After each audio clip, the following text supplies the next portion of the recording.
भारत अब इंडोनेशिया के साथ मिलकर मलक्का के मुहाने पर अपना हॉर्म्यूज तैयार कर रहा है। पीएम मोदी और राष्ट्रपति प्रबोवो सुबियांतो के बीच संबाग पोर्ट को लेकर बड़ा समझौता हुआ। चीन को घेरने के लिए रक्षा, ईवीएम और समुद्री रक्षा सहित कुल 10 समझौते पर मुहर। क्या भारत ने ढूंढ लिया है चीन की घेराबंदी का सबसे अचूक हथियार? देखिए कैसे मलक्का जलडमरू मध्य में भारत का एक कदम बीजिंग में खलबली मचा रहा है। नमस्कार, मैं हूं अर्चित और आप देख रहे हैं आज का हिंदुस्तान न्यूज। ईरान युद्ध के दौरान पूरी दुनिया ने हॉर्म्यूज जलडमरू मध्य की रणनीतिक ताकत और उसकी अहमियत को बेहद करीब से देखा। जहां ईरान ने इस समुद्री रास्ते को बंद करके वैश्विक स्तर पर तेल की कीमतों को आसमान पर पहुंचा दिया था। इस बड़े वैश्विक सबक से सीख लेते हुए अब भारत इंडोनेशिया के साथ मिलकर हिंद महासागर में अपना खुद का हॉर्म्यूज बनाने जा रहा है। यह नया रणनीतिक ठिकाना स्टेट ऑफ मलक्का के एंट्री पॉइंट पर स्थित है, जो भारत के अंडमान निकोबार द्वीप समूह के इंदिरा पॉइंट से मात्र 100 मील की दूरी पर है।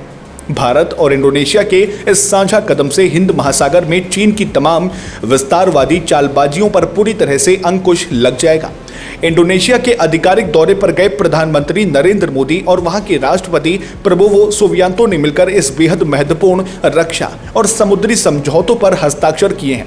दोनों देश मिलकर अब इंडोनेशिया के इस बेहद संवेदनशील संबाग बंदरगाह को आधुनिक रूप से विकसित करेंगे, जिससे इस पूरे द्वीप क्षेत्र पर भारत का रणनीतिक दखल काफी बढ़ जाएगा।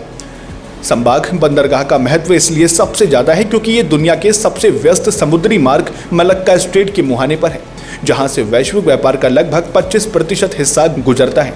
भारत का चीन, जापान और दक्षिण कोरिया के साथ होने वाला अधिकांश व्यापार इसी लाइफलाइन मार्ग से होता है। इस मौके पर प्रधानमंत्री नरेंद्र मोदी ने इंडोनेशिया की संसद को संबोधित करते हुए बिना नाम लिए चीन की नीतियों पर करारा प्रहार किया। पीएम मोदी ने साफ शब्दों में कहा कि भारत दुनिया का वो देश है जो विस्तारवाद नहीं, विकासवाद की नीति पर चलता है और इसलिए हम भारत में कहते हैं सबका साथ सबका विकास। इस द्विपक्षीय वार्ता के दौरान दोनों देशों के बीच कुल 10 बड़े समझौते हुए हैं, जिसमें संबाग पोर्ट का विकास, इंडोनेशिया को ईवीएम निर्माण में भारतीय तकनीकी सहयोग, रक्षा क्षेत्र में ब्रह्मोस और अस्त्र मिसाइलों की खरीद, रेयर अर्थ मटेरियल प्रोजेक्ट और यूपीआई पेमेंट सिस्टम का विस्तार शामिल है। इसके अलावा आर्टिफिशियल इंटेलिजेंस, टेलीकम्युनिकेशन और अंतरिक्ष जैसे भविष्य के क्षेत्रों में भी आपसी सहयोग बढ़ाने पर दोनों देशों ने अपनी सहमति व्यक्त की है।